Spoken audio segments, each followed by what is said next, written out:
Hello, I'm John Rossi, a touring drummer with a love of all things animal. When I'm on the road, I visit as many zoos, aquariums... Hey, wait a minute. What's going on? Hey, what's going on there? Hello? Hello? Hello? We interrupt your regularly scheduled program to bring you Rossifari Zoo news. News you can use from the world of zoos and conservation. Every week, we bring you breaking news and analysis from around the globe, featuring the animals you love and the people who care for them. And here's your anchorman, John Rossi. Hi, hello, how are you? Welcome back to Rossifari Zoo News, your look at everything going on in the world of zoos, aquariums, conservation, and general animal weirdness. Y'all, it has been an interesting week. So I am still out in California. This is my last week out here. And on my days off last week, I wasn't sure what I was going to do, but I ended up going back down to San Jose and going to visit Happy Hollow again, and then going to the San Francisco Zoo again. And what an absolutely incredible time I had at both facilities, which actually included a really good conversation with some of the curatorial team at the San Francisco Zoo about possibly joining Safe Red Panda. So I'm hopeful that that will lead to good collaborative stuff down the road. Stuff is the technical term. Yeah, I'm exhausted out here. I don't know why. I've actually been sleeping pretty well, but I have just been absolutely exhausted on this trip. So I'm extra grateful for all the cool animal time I've gotten to have at these amazing facilities that have, really helped me to keep going. But that's actually probably not the most interesting thing about this week. I posted about this on socials yesterday, and I will again today. But I was recently a guest on a very different and very popular podcast, which is called Science Versus. It is a Spotify original podcast. And if you don't know it, the executive producer, Wendy Zuckerman, and some of the other producers, including Rose Rimler, basically look at things that are happening in the world, and especially kind of things that are coming up online and with a lot of influencers and stuff. And then they apply actual science to them to talk through what is fact and what is fiction, and what maybe we don't fully understand. And the interesting thing about me appearing on this podcast is not just that I appeared on it, because I have been on a lot of podcasts, but because this had nothing to do with Rossifari. And it also really didn't have anything to do with drumming, which are the two things I've appeared on podcasts about. But this one was a very personal one. So a few months back, they put out a request on their social media asking people who had been involved in a lifestyle of weight cycling to reach out and share their experience with them.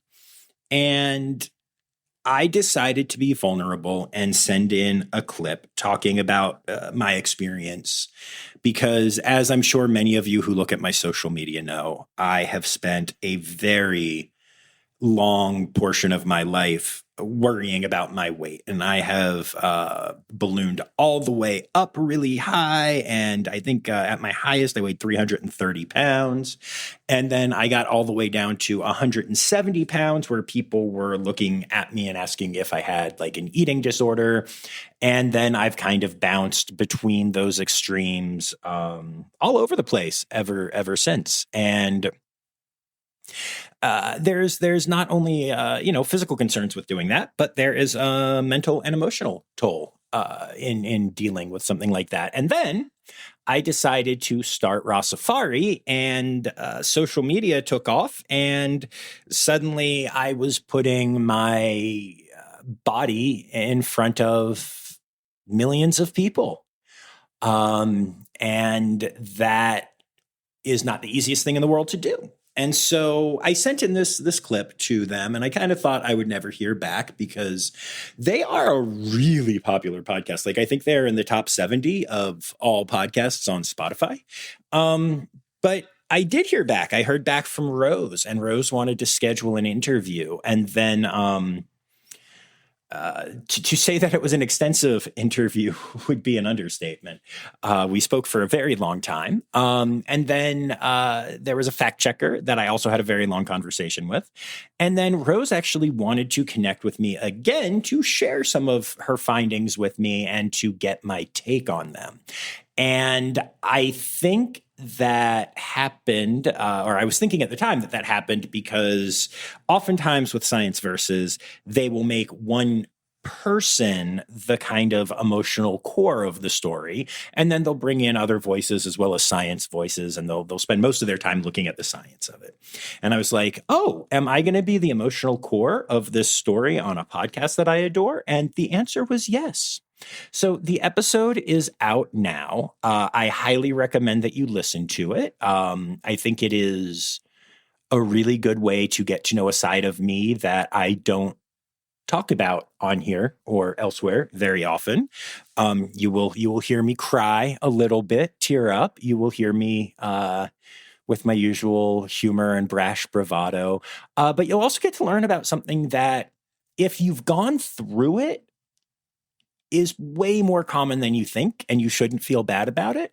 And if you haven't, that might help you understand people like me who do go through it. In my industry in particular, in the entertainment industry, it's weight is something that can really hold you back, and that it isn't a real problem in terms of weight gain for a lot of people. Now, there are a lot of eating disorders and stuff like that in order to stave it off, which is obviously its own problem. But so for me, it's always something that is very present on my mind and something I struggle with. So I'm incredibly grateful to the team at Science Versus. They spent so long listening to me talk about this stuff.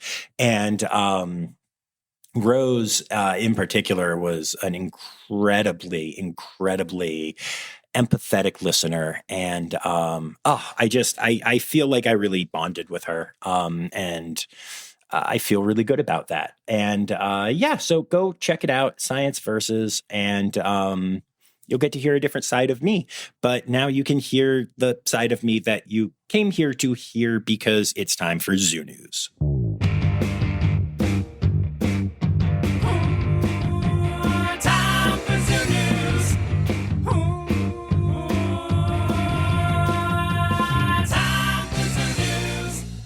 So I debated whether or not to do a headline story this week, because there are kind of two stories that are kind of headline-y, but I've decided not to treat them as such. And instead, I'll just drop them in the Zoo News section. So we're going to start off with our birds. And we're starting off with Welsh Mountain Zoo, which has announced the birth of red panda twins. Mother Jinjin and father Hop are both in with the cubs, which is pretty rare, but are both doing a great job taking care of the little ones. So that is very exciting. Normally, fathers are not kept with cubs when they're very young. It does happen sometimes, especially when the mother is particularly good at making sure that dad doesn't do anything wrong.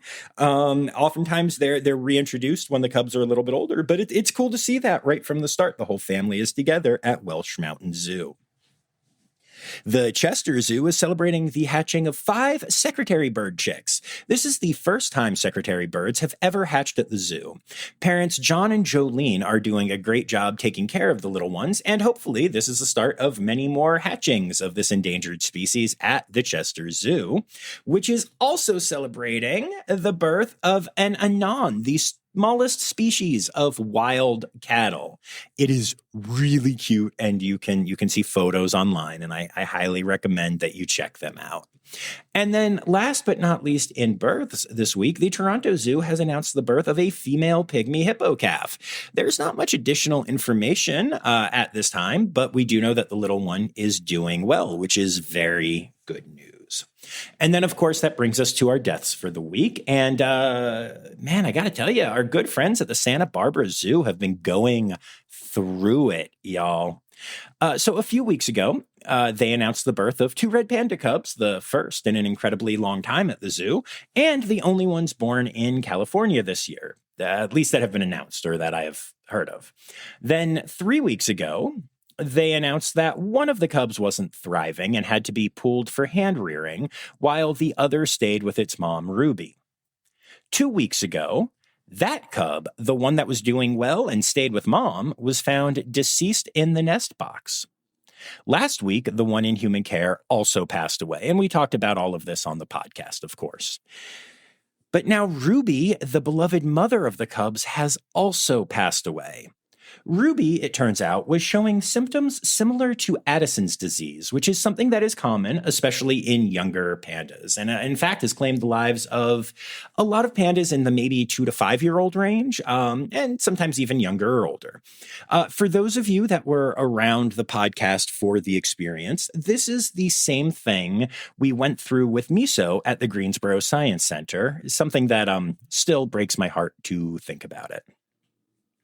The team at the Santa Barbara Zoo did everything they could think of to save Ruby, but as of yet, when this Addison's-like disease hits, you're not going to survive. You can get some extra months sometimes, but that's about it.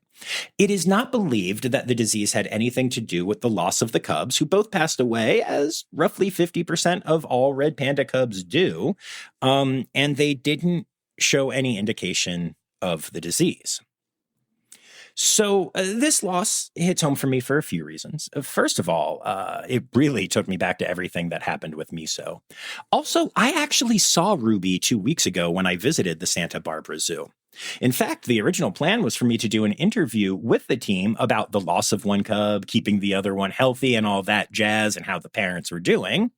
But weirdly, that opportunity didn't come to fruition as the other cub passed away, and mom was starting to show some early signs of what ended up claiming her life. I did get the opportunity to talk to some of the care team about Ruby while at the zoo, and without going too deeply into private conversations, I was involved in some conversations trying to help Ruby out, but sadly, the disease simply advanced too quickly. And that's usually what happens in cases like this. In an extra sad twist, when I was at the zoo, I saw they had created a plush red panda specifically of Ruby, and I was gifted that plush. So I now have a stuffed Ruby as part of my red panda plush collection. Suffice it to say, plush Ruby got a really big hug when the real Ruby passed away. So I am sending love to the entire team. They handled this entire situation like absolute pros. And, this is the scary thing about doing zoo work, whether it's as a keeper or as a PR person. The decision was made to lift up this story and to share about Ruby and her cubs from an early age, despite knowing the risk. And now all 3 of them are gone. And that is just so sad. So sad to think about. But I do want to point out that I fully believe that the Santa Barbara Zoo did the right thing, bringing people in, sharing the love of the cubs, and then sharing those losses and letting people experience that with the team will create far more empathy for the species than kind of keeping it all hidden away and worrying about what the anti-zoo crowd says. So mad love and props to everyone at the Santa Barbara Zoo. Bella the cheetah has passed away at Lincoln Children's Zoo. She was nearly 16 years old, exceeding the life expectancy of most cheetahs in human care. I actually had the pleasure of meeting Bella last year, and even though she was an older girl at the time, she was such a sweet cat. She had the most special relationship with her keepers. It was amazing to watch, and honestly, getting to see that relationship just reinforced my love of those special relationships between keepers and animals. So yeah, she is greatly missed. The Detroit Zoo has said goodbye to Nguvu, the young male giraffe who joined the herd at the zoo only a few months ago. A dispute amongst members of the herd left Nguvu seriously injured, and after keeper and vet staff intervened, it was determined that the injuries sustained were too drastic to overcome, so the decision was made to humanely euthanize Nguvu. It is a sad loss, but, sometimes animals gonna animal, and that happens. It's tough to see, though. And moving on from births and deaths, we get to the rest of our Zoo News section. So we have another update on the Nashville Zoo data center battle. When we last discussed the topic, the mayor had sought out the usage of eminent domain to force DC Blocks, the company trying to build this data center, to sell the land to the government. The Metro Council has now voted on that, and in a 27-5 vote, decided to move forward with the plan, seizing the land from DC Blocks. Of course, as Dr. Heather mentioned on here recently, DC Blocks did move quickly to get ahead of this, finalizing the purchase of the land just 2 weeks ago for the cost of around $23 million. While eminent domain does allow the government to take land that was recently purchased, the timing has people who are opposed to data centers concerned that the legal battles to follow will be easier for DC Blocks because any new data center regulations that get passed will be after they purchase the land, and the eminent domain came down after they purchased the land, and so they have this initial approval. So yeah, it's hard to say what's going to happen there. And honestly, this is such an interesting discussion at this point. I'm obviously opposed to the Nashville Zoo data center, and I'm opposed to the general growth of data centers and AI and all the icky things that are happening in that sphere right now, where things are running largely unchecked and the environment and local citizens are the ones suffering for it. But I am also a person who is opposed to government overreach, and in general, I have always hated the concept of eminent domain. At its most basic, eminent domain is the idea that the government can just buy any land for a fair price when it's in the public interest. And fair price is not defined in most of the laws pertaining to eminent domain out there. And as we have seen, various government entities out there have proved to us that they're not always opposed to, taking advantage of loopholes and ambiguity in laws to profit individually in the process. So I find myself struggling with the nuance at the center of this discussion. I don't want the data center to be built, but I sure wish there was a way to prevent this that didn't involve what could be seen as government overreach, or at the very least, the government using a scary power, even if it is for an ultimately really good cause in this case.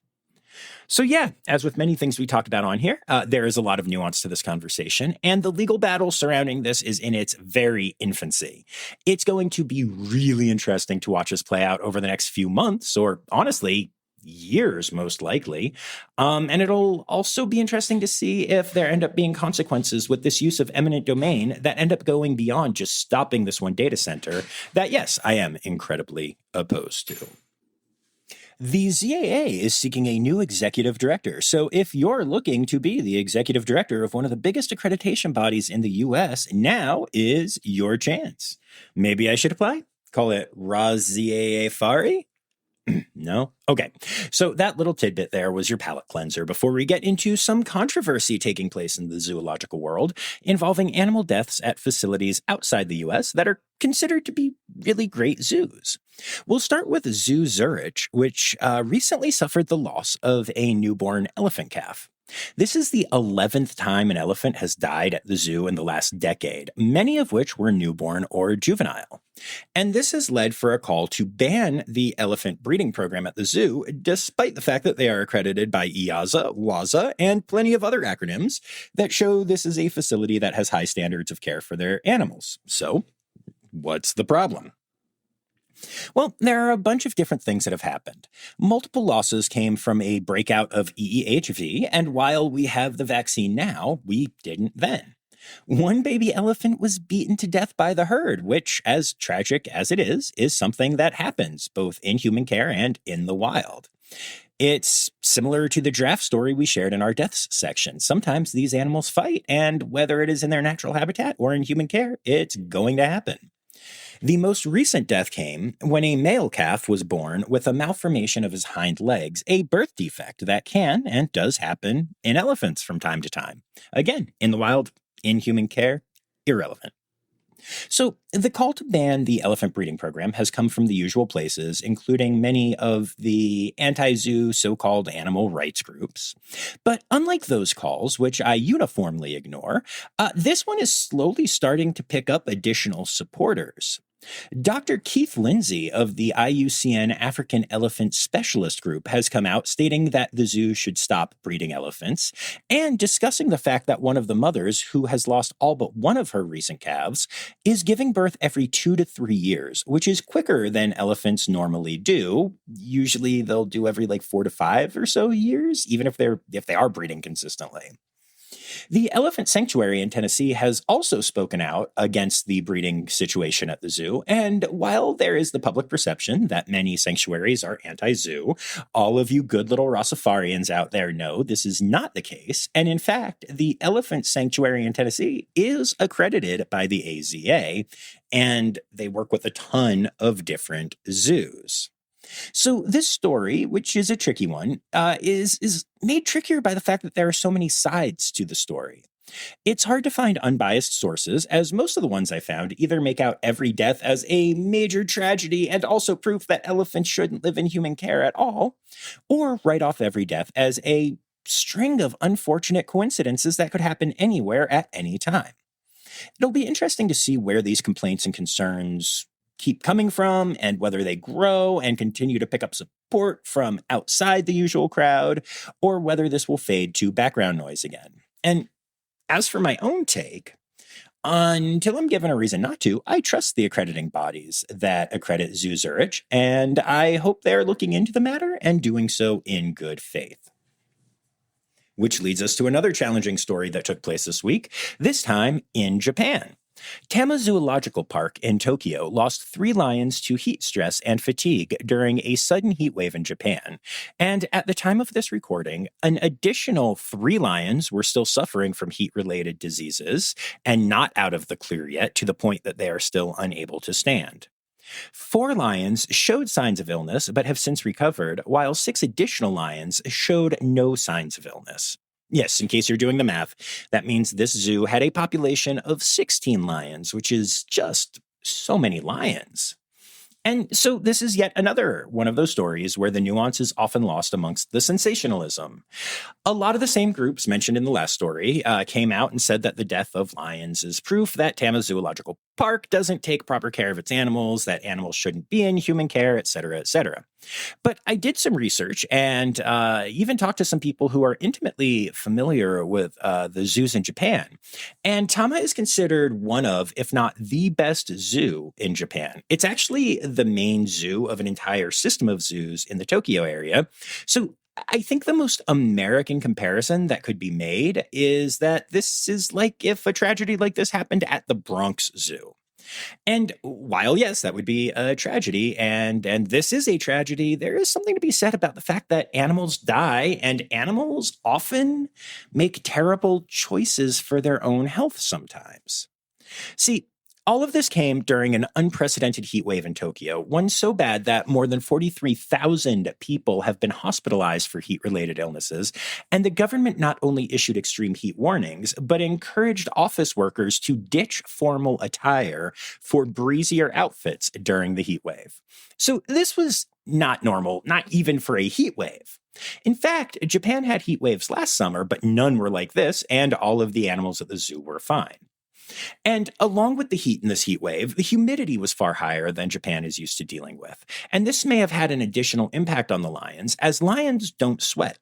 Instead, they take deep breaths to expel moisture from their airways, and when the moisture evaporates, their body temperature drops. High humidity means less evaporation, which means these lions had less ability to control their own body temperatures. So all of this is worth considering when deciding what you think about this story. Despite what you will see on many social media posts about it, this is a very good zoo, known for caring for its animals very well. The argument could be made that the lions should have never been let outside in temperatures like this, but it was an unprecedented situation. You could not predict what was going to happen. And lions are, obviously and correctly, protected contact. So once they were out and temperatures started spiking, staff could try to recall them, but you just can't go in with them and grab them by the scruff and take them into their indoor holding areas. So yeah, I think this ends up being one of those terrible situations that happens with animals in human care from time to time, even at the best of zoos. And I feel so badly for the staff who have been so incredibly brokenhearted by these losses and everything. I'm sure they've questioned everything about it.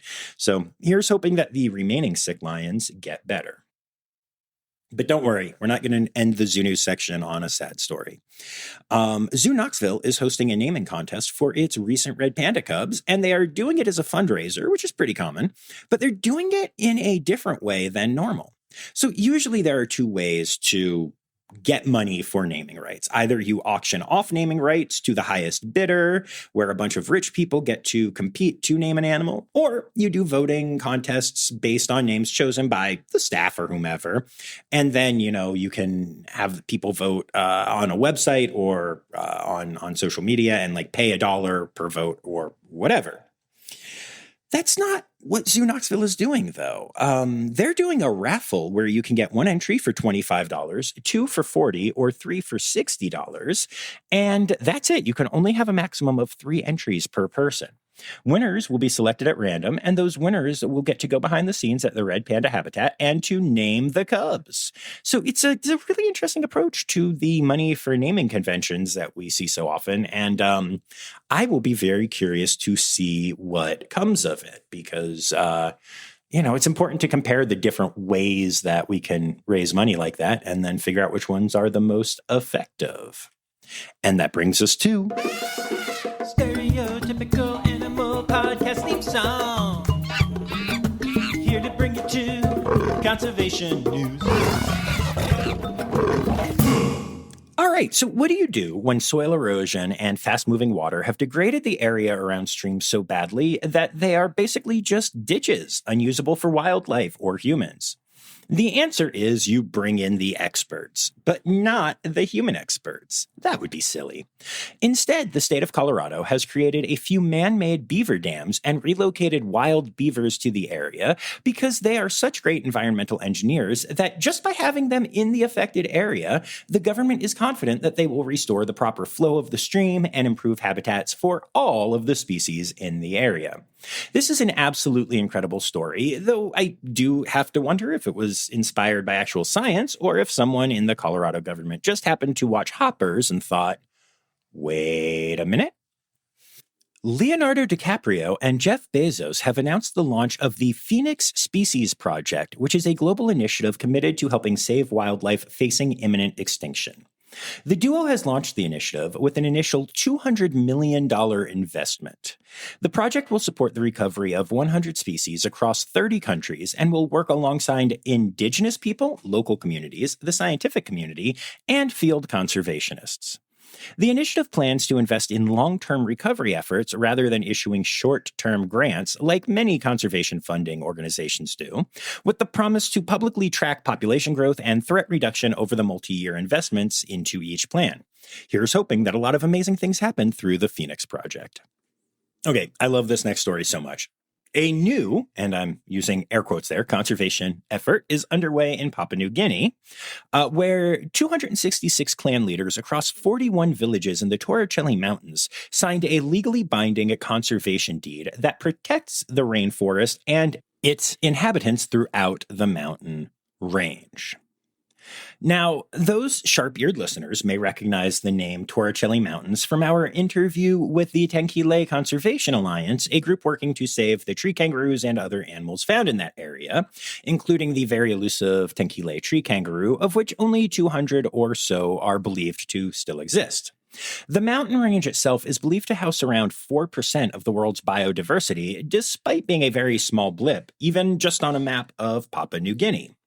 And along with the Tenkile tree kangaroo, the area is also home to the Waimang tree kangaroo, which is another of the rarest of the shrew species, and the grizzled tree kangaroo, which is less rare, but, still pretty darn rare. Other animals in the now protected range, which is a huge target for logging and damage due to the threat of violence between clans in the area, include northern cassowaries, cuscus, birds of paradise, and more. And the thing is, while this is a new agreement, the Tenkile Conservation Alliance has actually been working on getting this passed for over 20 years. So this is a huge deal. And it's so impressive. The ability to get all of these leaders from all of these tribes and get them all together and just get this signed is amazing. I am so proud of the work that the organization has done. And yeah, this is such great news for tree kangaroos and other animals, but mostly tree kangaroos. And then last but not least, in conservation news this week, over 160 box turtles were dumped on the edge of a river in Cranford, New Jersey. The collection included both Jersey natives and species that are not from the area, and experts were actually able to tell the difference because the ones from Jersey kept shouting things like, "Hey, what exit?" and debating whether Central Jersey actually exists. Many organizations in the area of New Jersey where this took place put out frantic social media posts asking people to help them find these turtles, who obviously started to wander off into yards and other places, and even asking people to collect the turtles and keep them in a secure cardboard box or similar container with a clean towel or paper towels at the bottom in a room temperature dark room and keep them away from pets and stuff, and that the experts would then come and pick them up as soon as possible. So when this was initially discovered, they thought it was probably about 150 box turtles. We then knew it was over 160, which is just absolute proof of the horrors of the illegal wildlife trade. But there's also incredibly good news here. So far, 162 turtles have been found by residents and returned. Seriously. And while they don't know how many in total were dumped, the fact that the original estimate was 150 and now over 160 have been returned is just so exciting. So the whole community around Cranford has really rallied around this cause, and it has been awesome to see. I love box turtles so much, and I hate how this story begins, but I love where it's at right now. Go Cranford, New Jersey. Cranford, New Jersey. I'm trying to think of where that is. I guess another way you would ask would be, "Hey, what exit?" Oh, animal, animal holidays. Animal, animal holidays. Hey! All right, that brings us to our animal holidays for the week, and it is August, which is Asian Elephant Awareness Month, National Catfish Month, National Parks Month, and August is for Antelope Month. Then for the individual days, the 7th is Sea Serpent Day? Okay. The 8th is International Cat Day and Moon Bear Day. The 9th is Action Indonesia Day. The 10th is World Lion Day. The 11th is World Krill Day. The 12th is World Horola Day and World Elephant Day. And the 13th is International Wolf Day and International Armadillo Day. And those are your animal holidays for the week.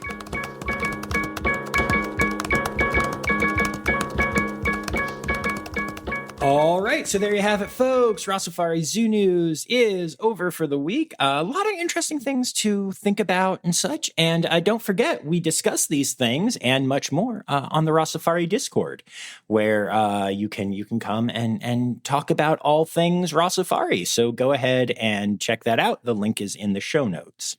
I want to take a moment to say thank you to all of my patrons, especially my Red Panda level patrons, Dr. Laura Schenk, Dr. Stephen Williamson, Barbara Bennett, Jenny Owens, Melissa Reed, Carrie Kirkpatrick, John Lewis, who is also here for stickers, Kevin Williams, and Cormac McMuffin. Meow. I'd also like to thank everyone who contributed stories this week, including Anya Keene, Colleen Linehan, Kim Cooley-Croninger, Carrie Kirkpatrick, Kevin Williams, Emily Rockbuck, Dr. Natalie Taco, Andrew King, Justin Fairchild, Tatum Flores, Justin Williams, Turan Hanton, Dr. Laura Schenk, Melissa Reed, Ren Howell, Jacob Zinn, Holly Page, Nikki Morley, Ethan Ferguson, Dr. Zoe Rossi, Barbara Bennett, Ken Tryon, Marianne Rossi, Ann Yoshioka, Kristen Dickey, Jake Cash, Ali Malensky, Kay Malensky, The Malenskys. April Taylor, Daniel Cohen, Kelly Palawi, Rowena White, Zach Poe, Crystal Chapman, Jamie Chavez, Kristen Khalil, Maddie Pats, Jennifer Zune, Becca Robinson, Strix, Michael Sebastian, Melissa Kinney, Rick Schwartz, Sierra Bowen, Sam Evans, Stephen Rossi, Chris Infield, Nicole Lee, and Michaela Baratka. Thank you all so much for contributing to this week's episode. We will be back on Tuesday with the brand new interview episode. And until then, remember, friends, the words Newsy Credits Backwards are Steider Kiswen. The Rossifari Podcast is produced, hosted, and engineered by John Rossi. Editing and fact-checking by John and Dr. Zoe Rossi. Our theme song is Sevens by Nathan Burke, performed by Nathan and John. Interrupting John theme and additional voices by Taylor Isaac Gray. You can reach John directly on Instagram and Facebook at Rossifari or by email at rossifaripod@gmail.com. Rossifari is part of the Daydreamer Media Network. Now, stop listening to me and go visit a zoo.